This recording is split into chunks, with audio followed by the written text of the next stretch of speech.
All right. Lesson 9 in your textbook. Sorry. Lesson 9 in your textbook is finding the volume of a rectangular prism.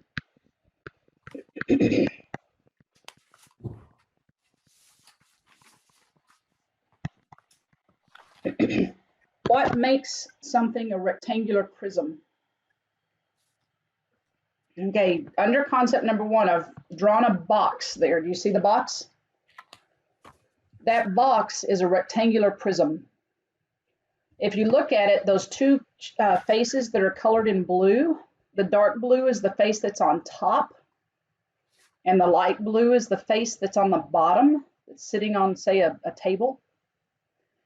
That shape is a rectangle. And then that rectangle has a height. It has another dimension. That's what makes it a rectangular prism. Now, we're supposed to label the dimensions. The dimensions down on the base of that rectangle are the length and the width. And then we also have a height. Y'all see all those dimensions? The length, the width, and the height.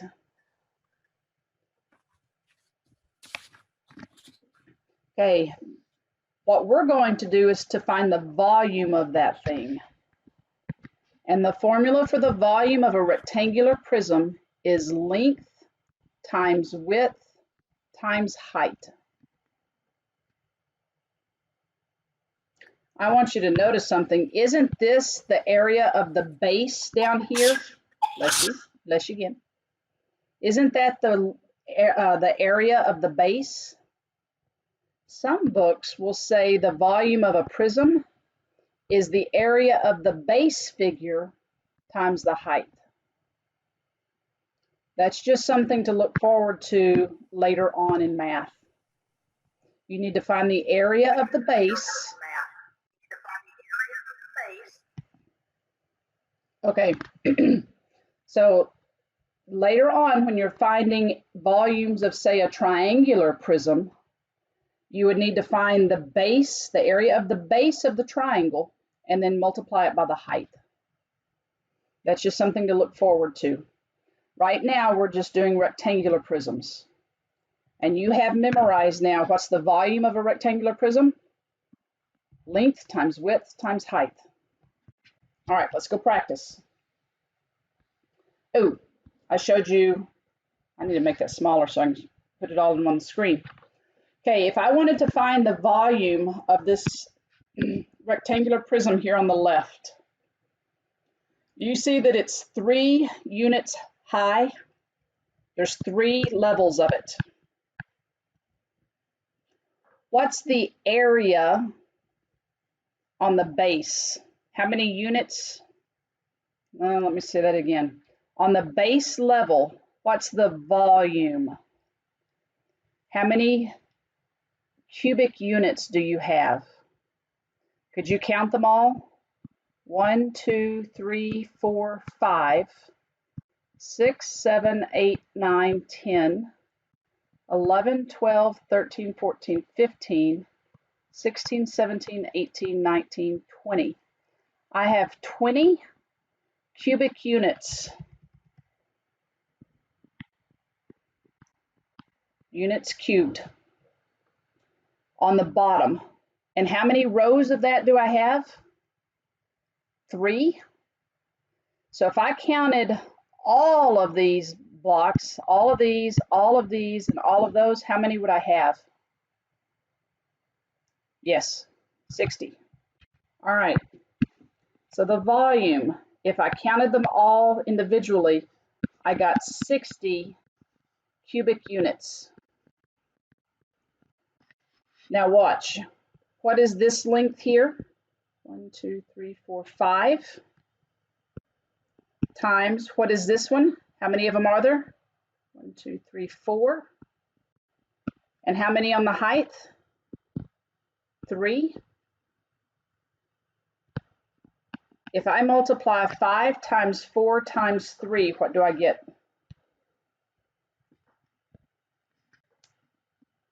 5 times 4 is 20. 20 times 3 is 60 cubic units. Now, I want to show you something. You remember when we were doing area, what were the units that we always put? It was square inches or square feet, right? When you're doing volume, it's cubic feet or cubic inches. So let's be careful when we go do these examples. Find the volume of the rectangular prism. Be sure to include the correct unit. Okay, my length is 25 inches. My width is 3 inches. And my height is 7 inches. How do I find the volume? I'm going to do 25 times 3 times 7. Does it matter what order I do them in? Nah. You just need to multiply all 3 of those dimensions. So over to the side, what is 25 times 3? 15. 3 times 2 is 6 plus 1 is 75. Now what do I need to multiply that by? Yep, 7. So 75 times 7. 5 times 7 is 35. 7 times 7 is 49. Plus 3 is 52. So my answer will be 525 inches cubed. Because it's a volume, I'm in cubic inches. All right, for number 2, we have dimensions 2 2/3 inches, 3 1/2 inches, 6 inches. I recognize that I have some mixed numbers there. I need to convert those to improper fractions. 2 2/3, how many thirds is that? 3 times 2 is 6, plus 2 is 8 thirds. For 3 1/2 inches, how many halves would that be? 2 times 3 is 6, plus 1 is 7. So the volume of this rectangular prism is going to be 8 thirds times 7 halves times 6. If you want to put 6 over 1. Now, when you multiply fractions, you multiply straight across the numerator, straight across the denominator. I like to do less work if possible.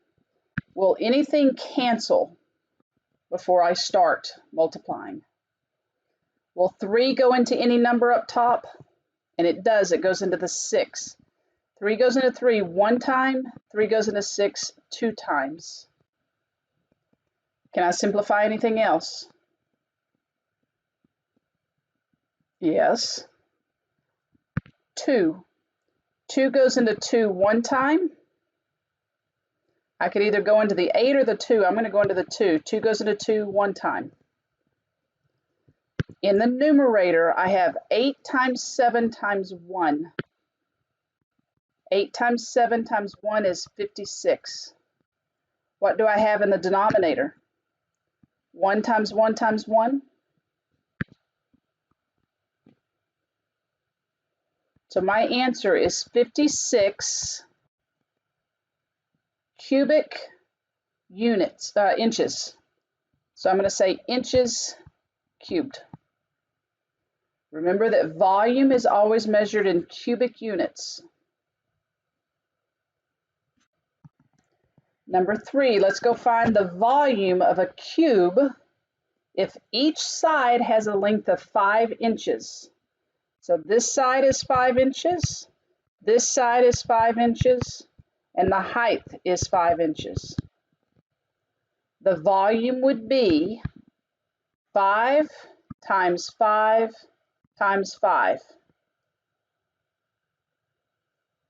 So over to the side, what is 5 times 5? Yep, 25. And I need to multiply by 5 one more time. 5 times 5 is 25. 5 times 2 is 10. Plus 2 is 12. So my answer is 125 cubic inches. I'm going to write inches cubed. Number 4, my dimensions are 0.9 meters, 0.5 meters, and 0.5 meters. So the volume of that rectangular prism is 0.9 times 0.5 times 0.5. Over to the side, if I do 0.9 times 0.5, 9 times 5 is 45. Where does my decimal go? I have 1 decimal place, 2 decimal places to move over. 1, 2. So I get 0.45. Now I need to do 0.45 times 0.5. 5 times 5 is 25. 5 times 4 is 20, plus 2 is 22. Now how many decimal places do I need to move it over?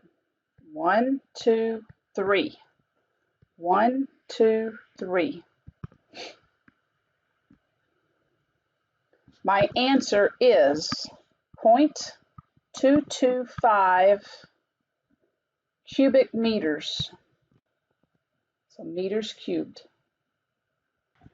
All right, for number 5, a kitchen sink is 25.25 inches long, 19.5 inches wide, and 10 inches deep. Determine the amount of water that can be contained in the sink. We want to find the volume of water. So volume will be 19.5 times 10 times 25.25.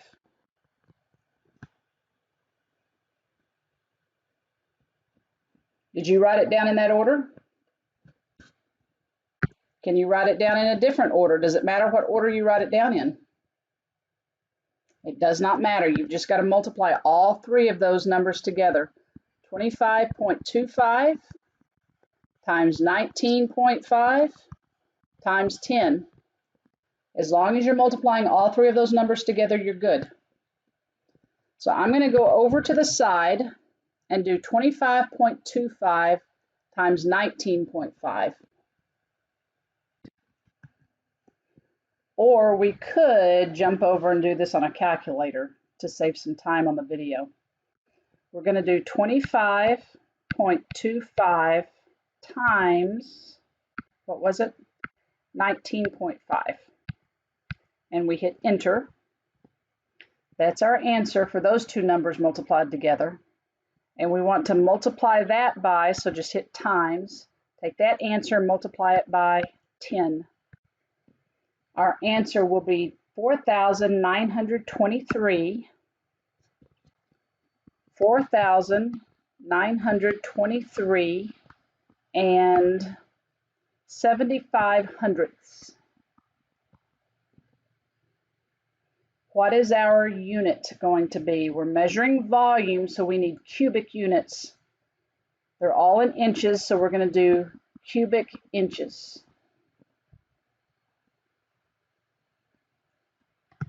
For number 6, if the volume of the rectangular prism is 102.9 cubic meters, find the missing dimension.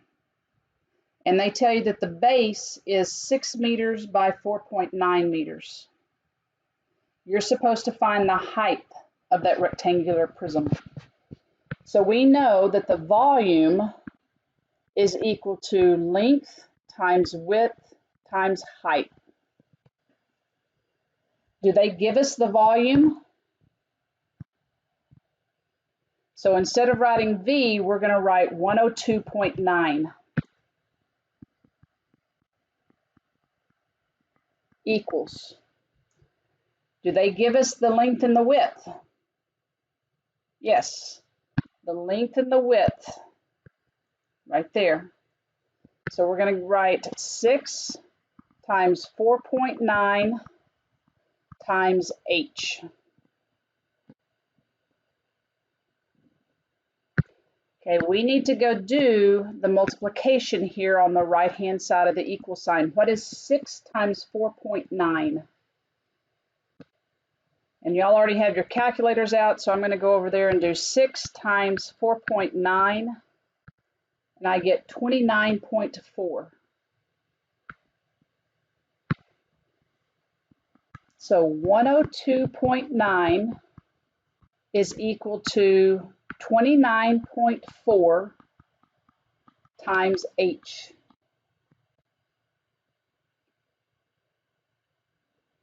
How do we get H by itself?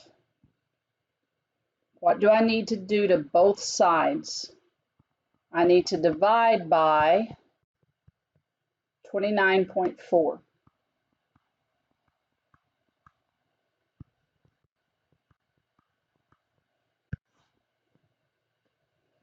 Okay, handy dandy calculator again. 102.9 divided by 29.4.